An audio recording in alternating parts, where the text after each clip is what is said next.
রহমতুল্লাহ আলাইহি একথা বলছেন যে আমি মেহনতের দ্বারা না মাল চাই, না হুকুমত চাই, না দুনিয়ার কোন জিনিস চাই। এই কাজের দ্বারা একমাত্র উদ্দেশ্য হল যে রাসূল পাক সাল্লাল্লাহু আলাইহি ওয়াসাল্লাম আল্লাহ পাকের কাছ থেকে কিয়ামত পর্যন্ত মানব জাতির জন্য যে দ্বীন নিয়ে আসছিলেন, যে তরিকা নিয়ে আসছিলেন, এবং আপন দাওয়াত এবং মেহনতের দ্বারা যে দ্বীন সাহাবা রাদিয়াল্লাহু তাআলা আনহুম আজমাইনদের জিন্দেগিতে আনছিলেন, এবং সাহাবারা দ্বীনের লাইনে যে স্তরে তারা পৌঁছছিলেন, দ্বীনের প্রত্যেকটা বিষয়, ঈমান ইয়াকিনের লাইনে সাহাবারা যে স্তরে পৌঁছছিলেন, ইবাদতের লাইনে সাহাবা রাদিয়াল্লাহু তাআলা আনহুম আজমাইন যে স্তরে পৌঁছছিলেন, এবং আখলাকের লাইনে সাহাবা রাদিয়াল্লাহু তাআলা আনহুম আজমাইন যে উঁচা স্তরে পৌঁছছিলেন, এবং তাদেরকে ঈমানের যে হালতে, যে অবস্থায়, যে স্তরে রেখে, ইবাদত বন্দেগী এবং আখলাকের যে স্তরে রেখে রাসূল পাক সাল্লাল্লাহু আলাইহি ওয়াসাল্লাম দুনিয়া থেকে বিদায় হয়েছেন। আরেকটু সহজ করে বুঝি যে রাসূল পাক সাল্লাল্লাহু আলাইহি ওয়াসাল্লাম যেদিন দুনিয়া থেকে বিদায় হয়েছেন, সেদিন সাহাবা রাদিয়াল্লাহু তাআলা আনহুম আজমাইন এই দ্বীনের যে স্তরে ছিলেন, আমি গোটা উম্মতের মধ্যে কিয়ামত পর্যন্ত আনেওয়ালা এই উম্মতের মধ্যে, মানব জাতির মধ্যে উম্মতকে দ্বীনের সেই স্তরে পৌঁছাতে চাই এই মেহনতের দ্বারা। এই মেহনতের দ্বারা কারো মাথা ব্যথা ভালো করার জন্য নয়, কারো পেটের ব্যথা ভালো করার জন্য নয়। কেউ মনে করে যে পেটের ব্যথা ভালো হয়ে যাবে, চলো জমাতে যাই। কেউ বলে মাথা ব্যথা ভালো হয়ে যাবে, চলো জমাতে যাই। কেউ বলে ভাই আমার দুনিয়ার কোনো ঝামেলা লাগছে, চলো জমাতে যাই, ঝামেলা আল্লাহ তাআলা মিটাই দিবে। অথবা কেউ গরিব, ধনী হওয়ার জন্য জমাতে বাইরে হয়ে আসছে, বলে ভাই চলো তুমি জমাতে চলো, তো তোমার এই অভাব অনটন দূর হয়ে যাবে, তোমার ব্যবসা খুব উন্নতি হবে, তোমার চাকরি বহাল হবে, এবং তুমি চাকরি পাবে। মেরে মুহতারাম দোস্ত বুজুর্গ, এই কাজের উদ্দেশ্য কখনো এগুলি নয়, এই কাজ এর জন্য নয়, বরং এই কাজটা হলো যে নিজেদের ভিতরে এইরকম ঈমানি জজবা এবং নিজের ঈমানকে, ইয়াকিনকে ওই স্তরে পৌঁছানো কে যে স্তরে সাহাবা রাদিয়াল্লাহু তাআলা আনহুম আজমাইন, ঈমানের যে স্তরে সাহাবা রাদিয়াল্লাহু তাআলা আনহুম আজমাইন পৌঁছেছিলেন, কে চোখে দেখা সব জিনিসকে অস্বীকার করে আল্লাহ এবং আল্লাহ রসুলের কথার মোকাবেলায়, কথার মোকাবেলায় মানুষের অভিজ্ঞতা আর মানুষের জ্ঞান বুদ্ধি আর মানুষের সব কথাবার্তা সব বলে যে কোনোটাই ঠিক নয়, এক আল্লাহ এবং হযরত আবু দারদা রাদিয়াল্লাহু তাআলা আনহু মসজিদে বসে আছেন।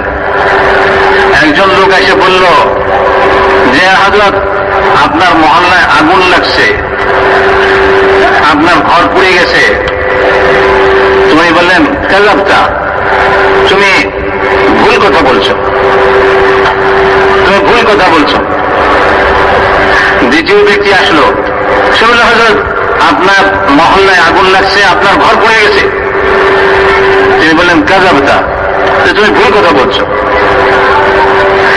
তৃতীয় ব্যক্তি আসলো, এসে বলল যে হযরত আপনার মহল্লায় আগুন লাগছিল, আপনার বাড়ি পর্যন্ত যে আগুন থেমে গেছে, আপনার বাড়ি পুড়ে নাই।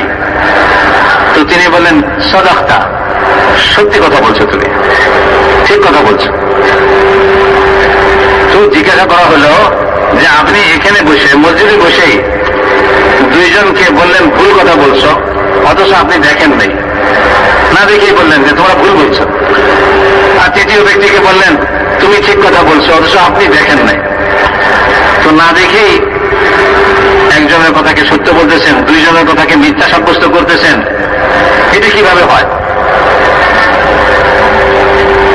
তো তিনি বললেন এই কথা যে দেখো, আমি রাসূল পাক সাল্লাল্লাহু আলাইহি ওয়াসাল্লামের কাছ থেকে একটা দোয়া শিখছি। যে ব্যক্তি সকালবেলা এই দোয়াটা পড়ে নিবে, রাসূল পাক সাল্লাল্লাহু আলাইহি ওয়াসাল্লাম ইরশাদ করছেন যে ব্যক্তি দোয়াটা সকালবেলা পড়ে নিবে, তো সারা দিন তার মাল জান সবকিছুই আপদ বিপদ মুসিবত থেকে আল্লাহ তাআলা হেফাজত করবেন। তো তুমি বলো যে আল্লাহ রসুলের কথাটাই কি সত্যি হবে, না ওই দুইজনের কথা সত্যি হবে? আমি তো সকালবেলা ওই দোয়া পড়ে নিছি, আমি তো সকালবেলা ওই দোয়া পড়ছি। এখন যদি আমার ঘর জ্বলার খবরটা সত্যি হয়, তাহলে আল্লাহ রসুলের কথাটা মিথ্যা হয়। যে আমার ঘর জ্বলে গেছে এই সংবাদটা যদি সত্যি হয়, তাহলে আল্লাহ রসুলের কথাকে মিথ্যা বলতে হবে। আর যদি আমার ঘর জ্বলে নাই এই খবরটাকে সত্যি বলি, তাহলে আল্লাহ রসুলের কথা সত্যি হয়। তা আমি কি আল্লাহ রসুলের কথাকে মিথ্যা বলবো? সারা দুনিয়ার লোক যদি একত্র হয়ে কোনো কথা বলে, আল্লাহ এবং আল্লাহ রসুলের কথা যদি এর বিপরীত হয়, তো সারা দুনিয়ার লোক মিথ্যাবাদী হতে পারে, আল্লাহ এবং আল্লাহ রসুল কখনো মিথ্যাবাদী হতে পারবে না। এটা হলো দিলের ইয়াকিন, এটা হলো দিলের ইয়াকিন। একজন চোখে দেখে বলে, আরেকজন রসুল পাক সাল্লাল্লাহু আলাইহি ওয়াসাল্লামের কথা শুনেই বলতেছে। একজন রসুল পাক সাল্লাল্লাহু আলাইহি ওয়াসাল্লাম একটা উট খরিদ করলেন বাকিতে, বলেন চলো মদিনাতে তোমাকে এর দাম পরিশোধ করে দেব।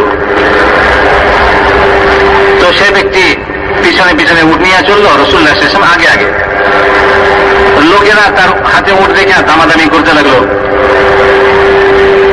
যে ভাই কত দিবে কত দিবে। সে দেখলো যে রাসূলুল্লাহ সাল্লাল্লাহু আলাইহি ওয়াসাল্লামের হাতে যে দামে সে বিক্রি করছে, লোকেরা আরো বেশি দাম বলতেছে। তো তার মনের মধ্যে খেয়ানতের ভাব পয়দা হলো।